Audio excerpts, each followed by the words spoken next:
Welcome to the Black Women Will Save Black Women, the podcast where we support, amplify, validate, and elevate Black women always. I'm your host, Kamika Dillard, and this is our sanctuary, a space built on the belief that when Black women show up for each other, we don't just survive, we save. This is more than a podcast, it's a movement. So let's get into it. For this week's Fail Forward Files, I want to share something that I used to hold a lot of shame around. I have never left a job voluntarily. Never. I've been working for some company since I was 16 years old, collecting me a little W-2. And I have never written a resignation letter, a 2-week notice. I've never rage quit, because that's also a thing. White men get to do that. I've never done none of these things. And why did I decide to share this with you? You know, like I said, I used to hold a lot of shame behind this because I will be like, oh, something's wrong with me. I was rejected. I was broken. A lot of that goes into my whole abandonment issues. I'll share that for another episode around my adoption, etc. But sometimes I realized that I wasn't moving fast enough. I had outgrown those jobs and I was just really holding on for the sake of holding on, not knowing and realizing that I was probably resisting my purpose. So as I reflect on this time of being laid off, I'm really trying to figure out why God moved me the way that he did. I've shared before, I've been with that job for almost 7 years. It was with my quote unquote dream company, but once again, who dreams of labor? But you know, when I was let go, I spent my first 2 months just literally in a daze, rolling around on the floor, being sad, depressed, anxious, angry, never fully expressing all my emotions that I was feeling. But as I get deeper into this period and become more reflective, you know, I'm really trying to figure out, and I'm really believing that God moved me for a reason. So I share all this to say, as you're going through your own season of being moved without permission, because we did not ask for this, I encourage you to really express, feel, grieve, so that you can start moving closer to your purpose sooner than later. What encourages me for every involuntary movement is that I've always leveled up, whether it's been more money, better position, better lifestyle. The level up has came. So take that lesson with you if you're feeling a little discouraged about this period of why did I get laid off? Why did this happen? Just know the level up is coming, sis. I'm Kamika Dillard, certified ACC professional coach and CEO of S.A.V.E Forward Coaching. At S.A.V.E Forward Coaching, professional growth isn't one size fits all. That's why we've created 3 ways to support you. DOT for building clarity and direction, RISE for resilience and intentional action, and VISION for long-term strategy and leadership. Each program is designed to help you move through setbacks with confidence and clarity and create momentum that lasts. No pressure, no hustle, just real progress. Ready to explore what's possible? Book a free discovery call at 𝗴𝘂𝗂𝘁.com. All right, so let's get into it. For this week's guest, when I tell you, I've been so excited to have her on my show. Dr. Marissa Robinson, okay, is the founder. We actually do have sound that comes in. We just kind of put it in afterwards. It's okay. My sis, like I said, good energy. I'm excited. Dr. Marissa Robinson is the founder of Real Health Impact, LLC, where she leads equity-driven strategies in infectious disease and public health. She also teaches at George Washington University, shaping the next generation of public health leaders. Previously, she advanced national priorities at the U.S. Department of Health and Human Services, focusing on vaccines, HIV/AIDS, and reducing disparities in communities. Beyond her work, she brings joy in community through dance and loves exploring new restaurants with her husband and has a corgi named Pump. Welcome to the sanctuary, Dr. Marissa Robinson. Thank you so very much for having me. I have, as you have been excited, I have too. This has been on my calendar. I have been like, okay, it's not today. It's not today. Oh, it's not today. It's not today. Oh, finally, it's today. So, girl, the feeling is mutual. The energy is reciprocated, and we don't look like what we've been through or what we're going through. Amen. Amen. Listen, I am working on a Friday night, y'all, for Marissa. I don't work Friday nights, okay? My Friday nights are reserved for me and Dateline, and my friends will testify to this. I do not leave the house on Friday nights, okay? So this is how much I was so excited to have this conversation. Like, for real. Like, we connected. Like I've shared before, I do an intake with every one of my guests, and we just really vibe during our intake. And I was excited because I felt the energy and vulnerability that I also have to share with people. And a lot of people just aren't like this, one, because we weren't taught to be like this. And so one of the reasons why I was excited to have Marissa share her story is that she was just so honest and raw about what she's been going through since her layoff. And like I highlighted in her bio, she used to work for the Department of Health and Human Services, okay? So that's a story in itself. But we want to focus on, what she's doing now, how she's transitioning, et cetera, et cetera. However, for us to get there, we want to hear a little bit of background of why we are even here. So, Marissa, tell us what happened, sis. What happened to your job, how you were let go, et cetera, et cetera. So, like many of the federal workforce, when the election outcomes came out last year in 2024, everyone kind of took a deep sigh, and it was like, okay, it's not the end of the world. We've been through worse. We'll be able to get through this.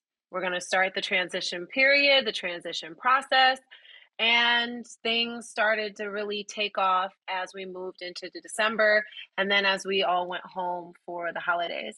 Personally, I was at the pretty much peak of my career, I would say, or like almost to the peak of my career, because I was in the middle of putting together a C-suite convening of Black women, executives, leaders of sororities, NCNW, you name it. We were trying to get them to be at a convening at the White House to talk about the importance of HIV, to talk about the importance of Black women, and how we are, like you're saying, we can only save ourselves.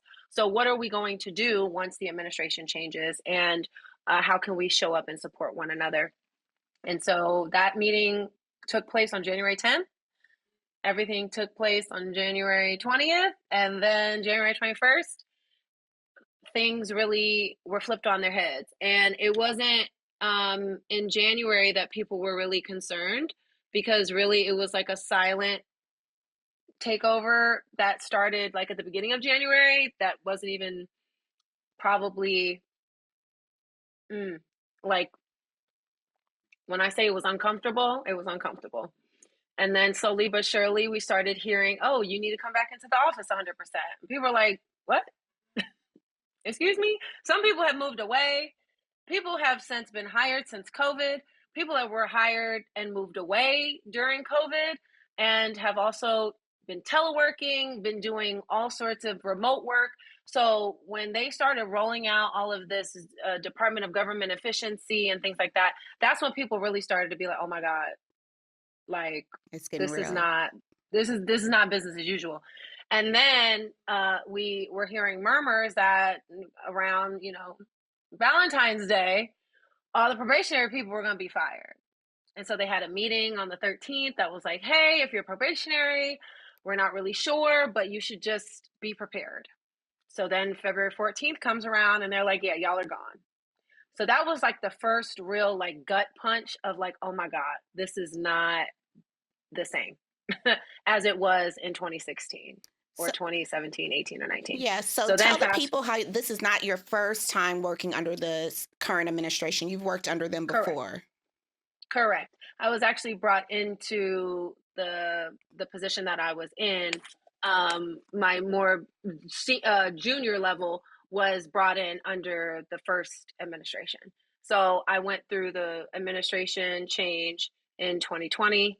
And then I went through the administration administration change in 2024, going into 2025. So I have been in the same role, or this different roles, right? Because I've gone up the ladder, but in the same office, and it was almost like a unicorn office because it was a family, it was a lot of people of color, infectious diseases, a lot of disparity work. Looked like we looked like the populations we served, and we were a very multicultural office, which we were very proud of. And so moving forward from the probationary period, March rolled around. It was 100%. You had to be in the office. There was no telework. There was no remote work. And they did like this phased approach of it was the managers and like branch chiefs, directors, and then it was senior level, and then it was just everybody else. So I was a part of, the mid-management people that started coming back 100%. And that was probably the first time I had been back 100% since 2019. Mm. Like even when we had phased approach, we were in, 2 or 3 days a week, depending on what office we were a part of. So nobody was going in 100% unless you were deemed essential. So you never really got a break during COVID. So anyway, long story short, April Fool's Day rolled around. And then they did another big rollout of, hey, we did this fork in the road and kind of this forced early retirement, and not a lot of people took it. So then April 1st rolled around, they deactivated people's badges, they riffed people, and they said, you no longer have an office, you no longer have access to the building. If you have stuff, you need to get somebody that's still working to get your stuff. And a lot of people in my office were thinking, hey, maybe this is temporary, right? Like maybe the courts of justice will prevail. Lies. So they did not.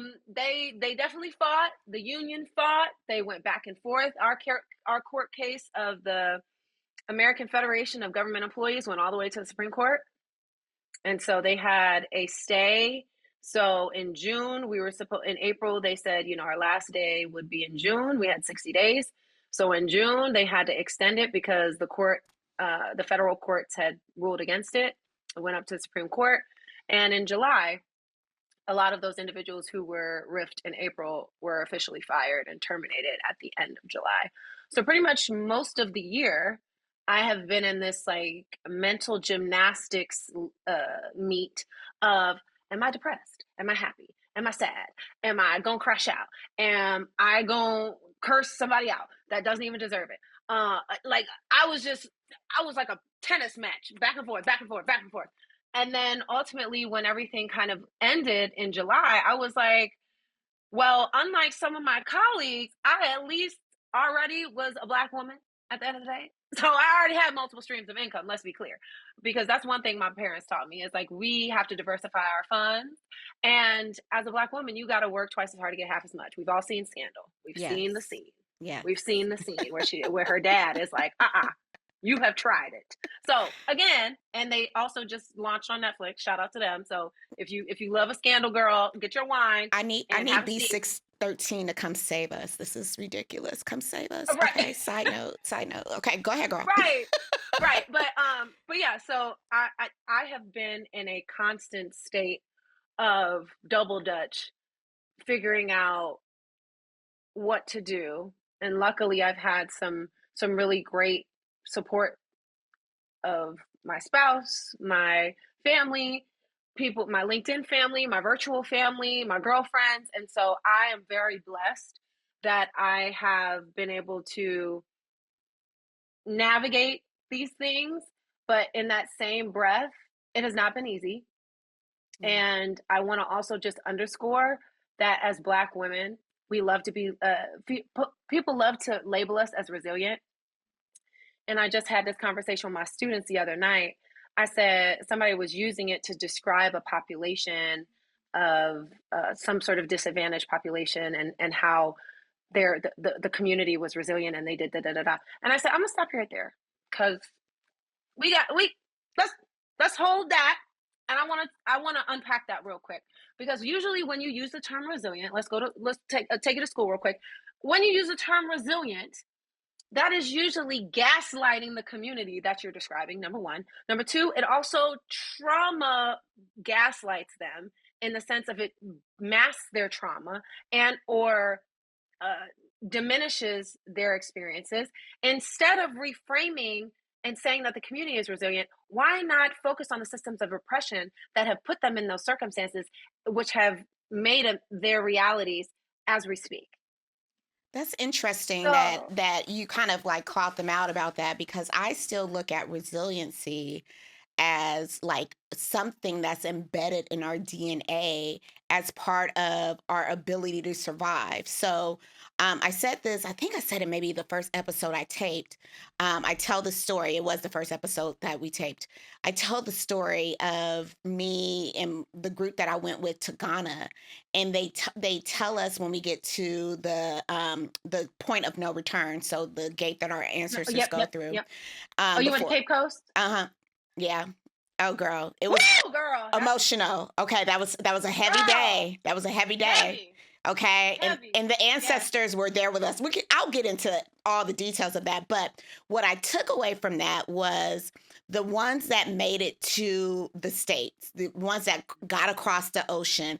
They were the best of the best. They were the strongest. They had the best health. They were the smartest. Yep. Remember, they didn't just pick up any old slaves. They picked up the No, they best picked the of the best, best.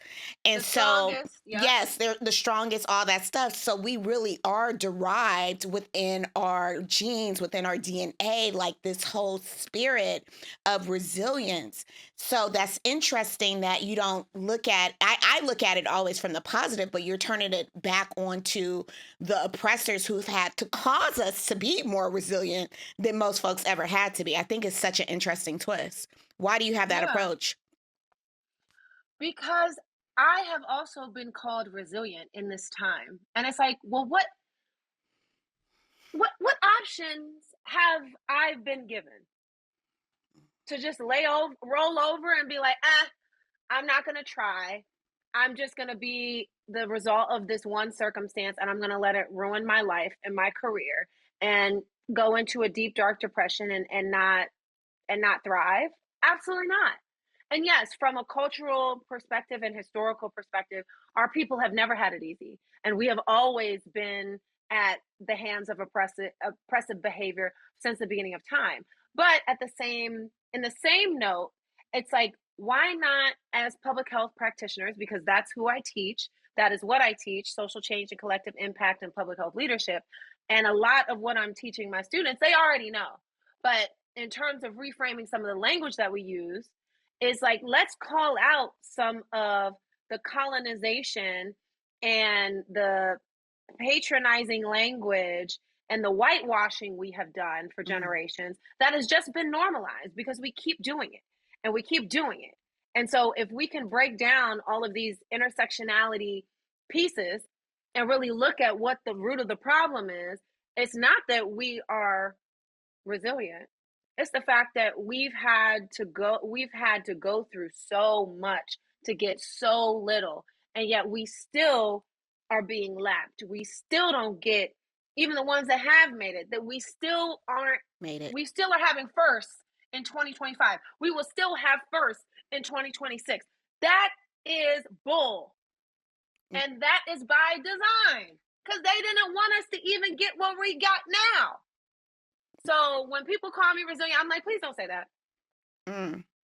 Well, how do you want Because to be? person, How do you want to be referred to during this time? Because we haven't even gotten to what I normally I know. ask, like the first 30 days, like, girl, how did you deal with the first 30 days and all that stuff? But I would love to understand during this period of time, because that happened in July. We are in November. It's been a minute. How Yeah. would you like to be referred to? What do you want your characterization during this time to be reflective of or described as? I would like it to be described as dealing with an impossible situation, because that's exactly what it is, and an unprecedented circumstances and defying odds. Because the odds are, if you don't have a support system, if you don't have the resources, if you don't have a full-time job, you will fail. Mm. And then you will become a statistic of, now you're using government assistance. Now you're using the resources and you not shit. Mhm. So if I have been able to defy all of these things that have been stacked against me, and people are seeing it and they're saying, "Hey, I want to be like you," or "I want to learn from you. I see that you are thriving in this moment and you are repivoting and you are rebranding and you are taking this opportunity and you are doing what you can and doing it well and you look good. Thank you. I'm working my ass off. I am spending money and I am investing in myself because I haven't had the opportunity to do that because of all the degrees I've gotten and because of all the jobs I've had. I've been working to make somebody else more money. I have been focusing on the wrong things. And so when you were talking in the beginning of at the top of the hour, talking about um, when you sit back and reflect, like, why is God putting us through these things? Well, first and foremost, this I think is a higher and larger issue that is happening to Black women in totality, and that was by design. Absolutely. And as the New York Times article has quoted, that 100, what was it, 300,000 Black women Oh, have girl, we been up to forced out of. 500. Oh, great. Oh, So, yeah. so great. So now we're really showing that it's not just by happenstance that this is actually absolutely uh, intentional. We also need to acknowledge that it's not been easy, and that when we're thinking about why God is putting us through this, I think also He's showing how ugly things can get, how bad it can get. Because I feel like when we first started this whole thing, it was like, oh, it's not that bad. It can always get worse. And then we really manifested it getting exactly worse because it's Mhm. like, oh, we thought that people didn't have audacity. We thought we had checks and balances. We thought we had our good government jobs and we was never going to have to work anywhere else, and we could retire and we could just go into the abyss and our parents would just know that we did our best and we got our degrees and we kept our head down and we stayed in school and we did all the things and checked off the list of all the things we were supposed to do to get to where we are. Uh, Fairy tale dead, not true. And so now I'm looking at everybody like, huh, thought you said you could never get fired when you were a part of the government. Hmm. Huh, interesting. It's interesting what happens when you realize that there's a population of people who have thrived as government workers and public service. But yeah, so I think God is pushing us to new bounds.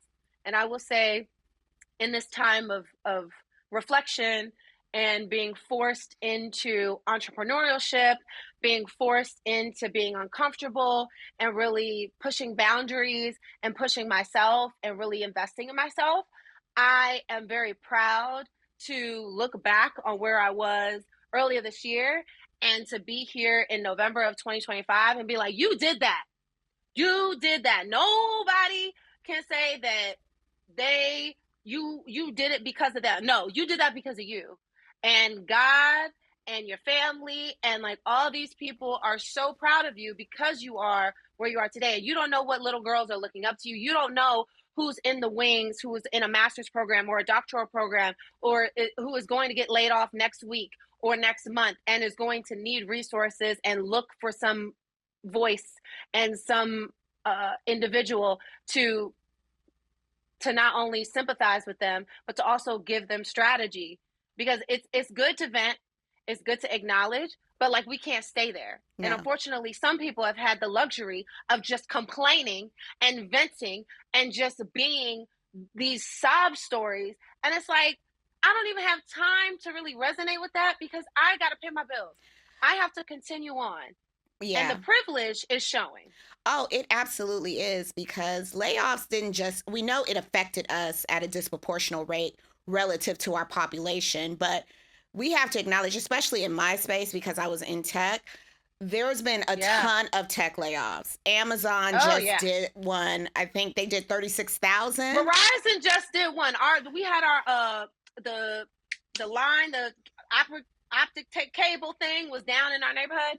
Our Wi-Fi was out for like a day and a half, and they just laid off 100,000 people at Verizon. Yeah. So, but what I do see, which I think that's why I say I love what you just said, like we haven't had the luxury to like vent and get on the internet and be sad.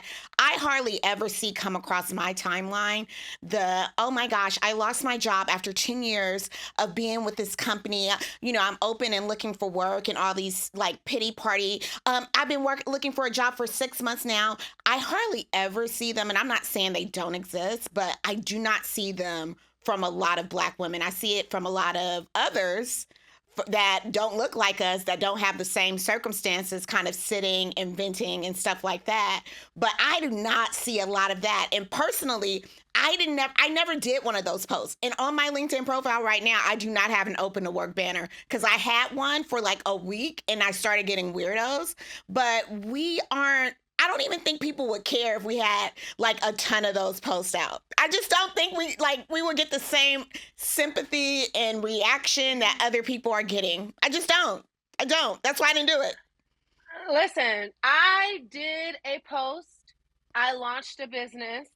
I hired some people, so that already got things like flying off my profile in my normal kind of inner circle that it normally would have went around to. So I will say that I think being vulnerable helped put me on some people's radars so they could send me jobs. But I still have it in my banner. So yes, I do attest that there are some weirdos out there. And I think with the algorithm, sometimes they just have these bots out there that are trying to like target people that are looking for jobs and that are vulnerable. And then they're like, yeah, you need a job? Here, apply to this. And then they'll ask for like your social and like other things. And now they're trying to hack your identity. So you definitely need to be careful, but I have nothing to hide. And so I have kept it up there to remind people that as you see me working, as you see me over here at this engagement, over here at this conference, over here, I'm busting my behind and not skipping a beat because I don't have the opportunity to do that. So that I think that's a great transition for where I want to go next. So yeah, you busting your ass out here, you hustling. Okay, sis is teaching classes at what did I say, George Washington? Yeah, George Washington University. You also teach dance classes, okay? Yes, ma'am. So we have not stopped working at all. Are you actively looking for a corporate job? I am. I have never stopped. Actually, November 6th, started looking. You're looking for a corporate job. Why? Because I like the life that I have been accustomed to. And the way the bougie girl in me is like, girl, yeah, I've roughed it. Okay. I was a Peace Corps volunteer way back. So like I've done the scraping pennies together and like working for nothing. And I've done unpaid internships and I have got it out the mud. So I am no longer that girl. The girl who I am today, I'm not doing pennies. I'm not doing anything less than what I'm worth. I'm not really trying to take a job, pay cut. I am not one of those people that is just trying to get any old thing. And I know my worth. And so as I've been elevating myself this year and am not sitting over here just being the consequences of my own actions, I'm over here trying to get to the next level. I refuse to just be stagnant. So I'm doing all of these things, right? But I'm still looking for a full-time job. I wouldn't necessarily say corporate. I'm looking for my next opportunity, whether that's in corporate, whether that's in philanthropy, whether that's in nonprofit, whether that's in academia. I don't know where it's going to be. I've really been leaning into social media. I just got invited to an influencer event last night. I don't know how they found me. I don't have a whole lot of followers, but I've really been very authentic in some of my approaches to some of the stuff that I've had online. And the individuals were doing like a book signing and talking about youth and the bridge from childhood to adulthood and like this bridge of adolescence and how influencers really get a bad rap from those who are that are experiencing adolescence, and really talking about from the age ranges of 14 to 24, how that group of people gets a really bad rap and we should really be nurturing and uplifting those individuals. It was very insightful. And in my head, I was like, wow, I'm doing something, right? And people are noticing because I have an online presence. I will say that as somebody who's doing entrepreneurship and that is newer to like putting everything out there on social media, because I don't like putting all my business out there. And I do feel like you do need to have some protections there because people are nosy and people they're preying on your downfall, whether they support you or they follow you or not. Because look at your views. Your views will be high and the likes will be low. And it's because people preying on your downfall and they nosy. Anyway, but I say all that to say that it's important that if you are going to be in this new era of right now and beyond, you have to have some sort of online presence, period. Whether you believe in it or not, whether you think it's valid or not, irrelevant.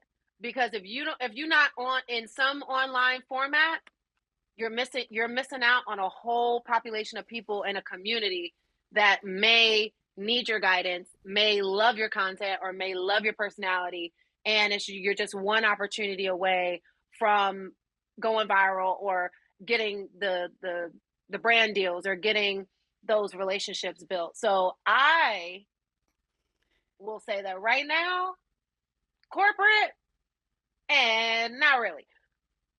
Everything under the sun, we're open. We're available. Okay. So I think it's important that we make sure that we put this in the correct context because you are saying, hey, you're openly pursuing your entrepreneurial ventures, which is, I'm assuming you're independent as a professor. I'm assuming that you're independent as a dance instructor, but you're saying that those aren't allowing you to maintain the lifestyle that you were previously privy to as someone who worked towards those things. So do you not? Because that's all part-time. Okay, no, I feel that. So do you not have a path forward that will get you to that money? Like as an entrepreneur? Have you thought about it? Have you had a blueprint? Have we workshopped this? Now I'm in coach mode. No, yes. So from the entrepreneurial business side, yes. I have a plan. Like that's going well. I'm getting contracts. I have a team. Like that's not what I'm worried about. I will eventually get the contracts that I need to make that more full time and can maybe let go of some of the things I do on the side. But I really love students. I don't necessarily want to be just in academia. I feel like it's a great pipeline to help shape young minds, but I'm not trying to be pigeonholed into that either. And I'm also a millennial, so we don't like to stay too many places too long. And sometimes we are like, okay, this no longer serves me. I'm out. So I feel like with dance and Zumba, that keeps me in shape. And that also helps with my endorphins and that helps with my mental health. So I think that that's kind of the outlet there. And I've just also found a way to monetize it. Eventually, I want to monetize how I yap because I'm a yapper. So I eventually want to monetize how to yap and come on and do guest speaking, guest podcast episodes, all the things. So that is definitely something that I'm working towards in terms of monetizing me and my brand as an individual. But yes, in terms of corporate, I still love the fact of clocking in, clocking out. This entrepreneurial grind it's not for the weak. It's not, girl. Your girl's not weak. However, it's a lot of us out here trying to get the little bits of money that are there. And no matter what niche you have, no matter how you come to this work or how you show up, it's hard. I'll just say that. It is hard, but I do operate in an abundance mindset. There's lots of money out here to be made, y'all.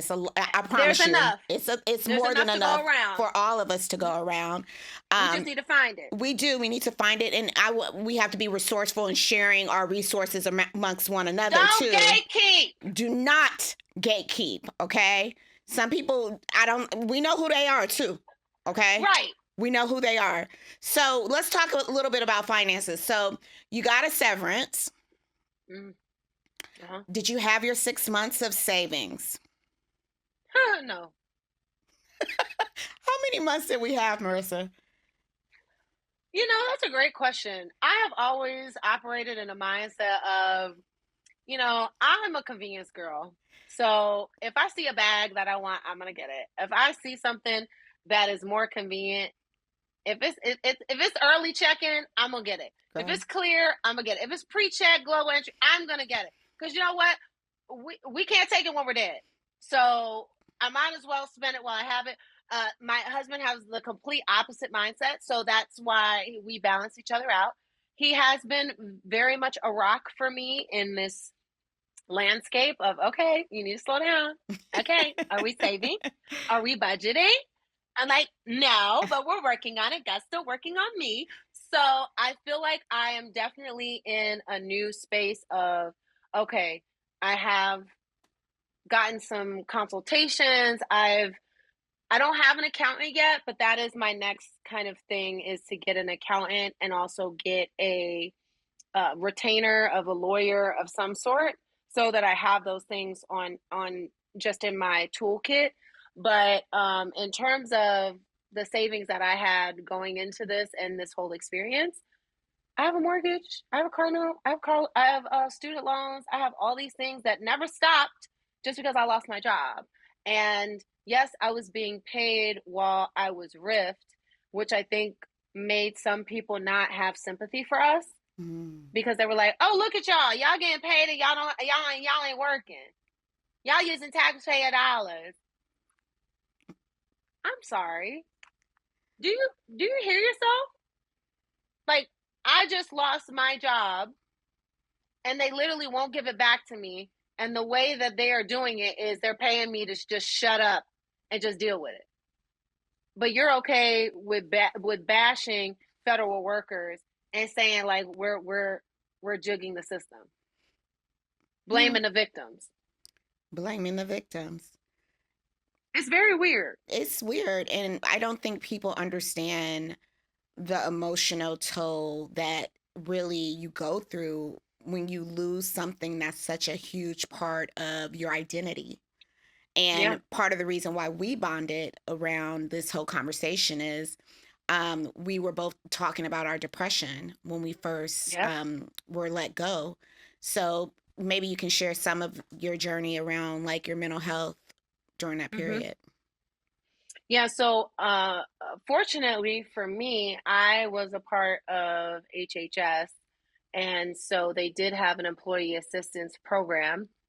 And so with that, you did get 6 sessions where you could talk to a mental health provider. So I said, I wanted a sister, I wanted an older Black lady. I had some requirements of they needed to be in my state. So I live in Maryland, even though I work in DC. So I wanted to make sure that if I needed to transfer to their practice, that I could. And then there was no conflict of interest or anything like that. So I was able to get my 6 sessions and then also another 6 sessions, because when we were on RIF, I still technically was an employee even though I wasn't working. So I was able to get 12 sessions with my therapist, and I will say that that was super important for me to stay balanced. I also had a subscription to a spa, so I would try to get massages at least once a month, or like a facial or something to like relax my body. I was still doing Zumba, so that was really important to me. I taught 2 classes during the day and then I taught one at night, so that kind of helped keep my fitness under wraps. But the drinking did get a little out of hand at one point. I was like, all right, we need to put the bottles down and start picking up the computer and start looking at jobs, because you can get into this downward spiral of like, oh my God, it's doomsday, and just be on this hamster wheel of like, it's never ending. And like all these things are terrible for me. I'm also, my ADHD has been one of my biggest challenges of like completing tasks, and the procrastination is real. However, I will say that Dr. Judith Joseph's high functioning book has been a saving grace, as somebody who has also dealt with high functioning depression, and as somebody who is a psychiatrist and who has treated several hundreds of patients and has done a lot of clinical trials on talking about this. I think this is a great book for those of us who, Black women, by the way, who may be not able to kind of pinpoint that we're going through these things and are high functioning depressed people. And a lot of people as Black women, we have always been high functioning. We have never had the space or opportunity to be in the space where we are physically and mentally at once. So we pray it away. We gotta suppress it because we have kids, or we're the caretaker, or what's for dinner. We are worrying about everybody else, and we have our capes on, and sometimes we don't take the hose off. No. And we really need to. And I think in this new iteration of like line dancing and focusing on Cowboy Carter and like, this like unclenching of Black women, not focusing on all of the hemming and hawing and watching people just like go and crash out. And it's like, oh, well, y'all voted for this. This is what y'all wanted. So like nobody should be upset, but the people that didn't vote for this, but y'all voted for it. So y'all enjoy. I'm gonna be over here line dancing and minding my business and focusing on me and trying to be bigger and better versions of myself as I look to 2026. But I think there's so many resources out there for Black women. I know there's been several coalitions. A lot of the D9 sororities have done a lot for displaced workers. A lot of the state governments have tried to put out resources. Obviously, we just had the government shutdown, so there were several things that have popped up all over the U.S. to try and help support those who have been impacted. But I will say there is no one size fits all to this shit. Like, Absolutely for real. not. So whatever you need, you have to figure out what you need first before somebody can actually help you. And I think a lot of people kind of overwhelmed me when things were happening, and it was like, oh my God, how can I help? Oh my God, I'm so sorry. It was like, damn, can I grieve first before y'all like inundate me with like your sympathy? That's and why. Like, why are you? That's why I was shocked you put, for you especially, you put it on LinkedIn. I wouldn't have done it. But the thing was, so many people kept reaching out to me and being nosy and asking, like, yo, are you good? You still have a job? Like, da-da-da. I saw that HHS was in the news, and I saw that, and I'm like, I don't want to hear it anymore. And instead of just ignoring that and responding, I was just like, you know what? I'm going to just put it out there. Because HIV, the landscape of community and those we work with, it is a very small community of infectious disease researchers, infectious disease practitioners. So it's not like this is this huge network that is untouched and people don't know each other. It is a very tight-knit group of people and a very niche topic that we're all connected to. So it just seemed very naive of me to not kind of just put it out there. No, for and sure. For me personally, I'm not one to sugarcoat and act like everyth's okay. Girl, we know and that. Like, We've I'm gonna keep it gathered funky. that. This is really above me, and I'm not about to sit here. I cried. I rolled around on the floor too. I was like, this is a joke, right? It happened on April Fool's Day. They're gonna run this back in a week, then a week, and then a month. And then 2 months went, and I said, okay, they're not playing. Like, they're serious. Like, they're not going back on their word. Like, this is really happening.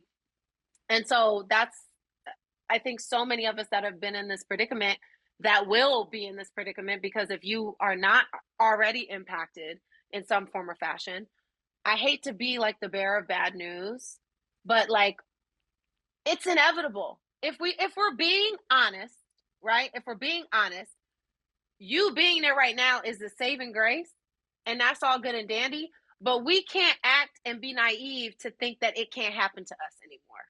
Oh, absolutely not. It very well could happen to you.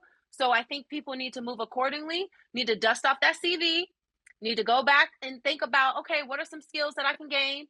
I think for my job, they were really pushing us to go into LinkedIn Learning, and they gave us the licenses to get the LinkedIn Premium, and they had all these free trainings. They had trainings, job trainings. They had a PMP training. They had all these different opportunities for us to start diversifying our skills, because I think in the back of their heads, they were like, this is not business as usual. And if you're going to be kicked out, at least let us give you all the resources that you can get from us before they send you on your way. So it's I forgot what the question was. It's okay, girl. But that ADHD is kicking in real quick. I got girl, you. I got you. In my way. I know how to manage through it. Let's bring it back. So you mentioned your husband. You mentioned that he's been a great support to you. Yes. How has he shown up for you? Oh, so many different ways. Um, First being a listener, because I'm a yapper. So he's a listener. Works out very well for me. Sometimes he's like, "Can we cut the dissertation?" I'm like, "You're right. You're right. Let's bring it back." He'll be like you, fishing rod. Let's reel it back in and let's go from A to B or B to C because that's where you were going. And now we're in D and F and let's bring it back to B and C. So I think listening is the first thing. Definitely still doing date nights, still doing things that bring me joy, still traveling, still trying to have some sense of normalcy.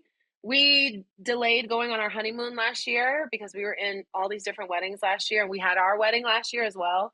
So we delayed our honeymoon, and when I got laid off, I was like, "Oh my God, like I might not be able to go on my honeymoon. This is bull. Like, I waited a whole year for this. Like, oh my God." So we did end up getting to go on our honeymoon. Where'd you And go? because we budgeted and saved, Yes. we right, I knew you would love that. We went to, we went to the Dominican Republic. We went to Punta Cana. And it was so funny because everybody thought we spoke Spanish. I was like, "Nope, un poquito, but I'm an We black. ally. I will try to speak Spanish with you. I know a few things, but I speak French. So Okay. that's kind of my special talent. But I will say that he also is somebody who was really optimistic for me. And then when things started really showing that it wasn't happening at all, he was like, "Okay, why don't you look here? Why don't you look there? Like, I'm going to reach out to some contacts." And it was like just really supportive in trying to help me find something and helping to motivate me when I didn't feel like motivating myself. Picking up things where he can, if it's doing laundry, if it's doing the dishes, if it's just picking up things that normally I would do, like folding the laundry, because I'll do it, but it'll sit there and not get folded. And slowly but surely, when it gets out of hand, I'm like, this is a telltale sign that I'm spiraling out of control. And Mm. sometimes it's those subliminal messages that you have to let your partner know and remind them. Like, if you see these things that are normally together, like the living room being straight or like the kitchen being cleaned or something, and you see that it hasn't been done in like 2 or 3 weeks, I don't know why men are a little slow sometimes. It really bothers me Listen, sometimes. it's But okay. they do their best.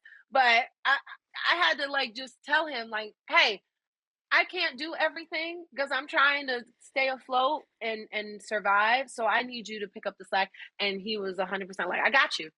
And so every now and again, might need a little friendly reminder, but we have done, I think, a really good job at communicating, at me letting him know, like, "Hey, I didn't got it. I need you to help me with it." And he has been 1,000% like, "I got you." And that's what a marriage is about, right? Like, for good or for worse, for rich or for poor. Like, I'm not there, why do sis. I we get, support you though.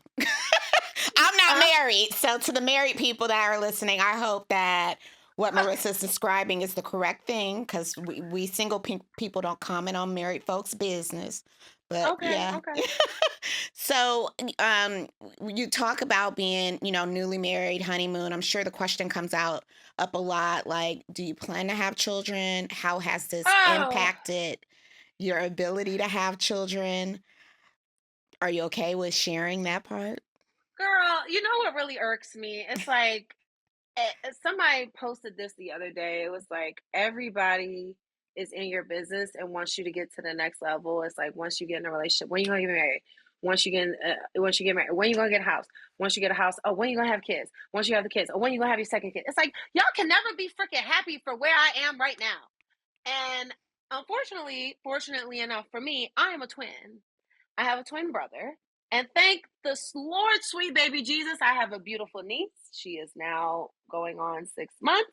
She will be 6 months on Monday. And I'm like, good. My parents can look over there and mind my business alone because it is not in the cards for me right now.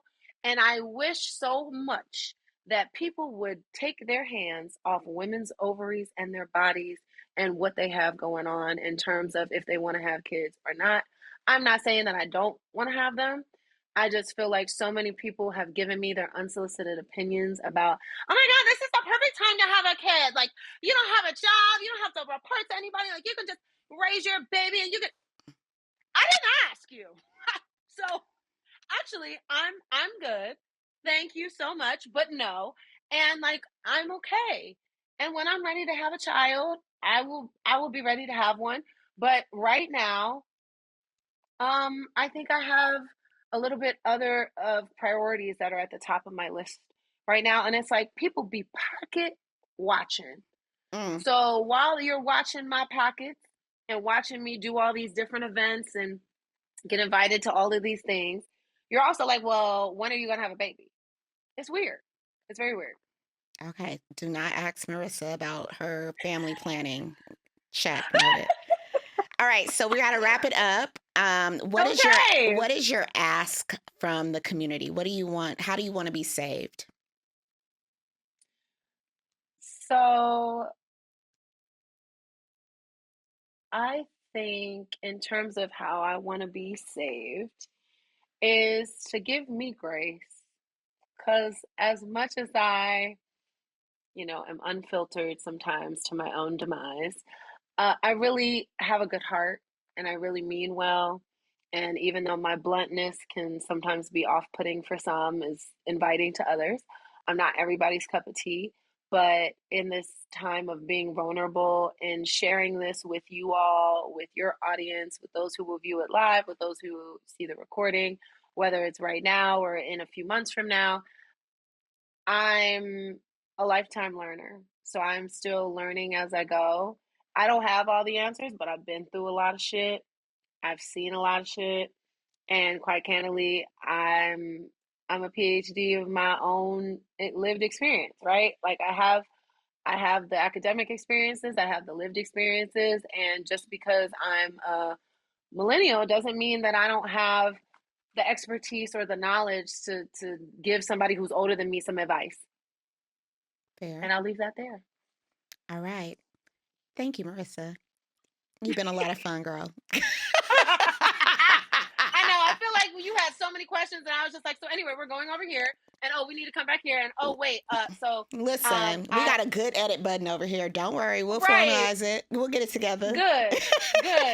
Hopefully, the folks will be entertained, and you will have enjoyed this whole experience. Listen, I'm just grateful you decided to share. Thank you so much. Yes, of course. Thank you. Awesome. So let's close it out. So for this week's SAVE strategy, we're going to focus on the E today. Elevate. Elevate yourself, okay?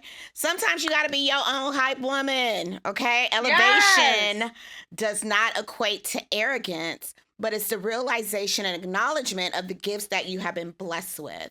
So how dare you not share your gifts with the world? How dare you not talk about your greatness? Why are we downplaying all our multiple million degrees that we have, Black women? You know you are the shit. I want you to walk and stand in it for a minute, okay? Not only if you talk your shit a little bit, or not only not talking your shit a little bit, does a disservice to people who may be in service of what you offer. It insults God who's blessed you with them. Very holy today. So you work hard, sis. It's okay to talk your shit.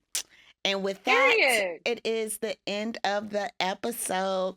Follow us on all social media. Black Women Will Save Black Women. We're on YouTube. Subscribe, like, all the stuff. Apple Podcasts, Spotify, etc., etc.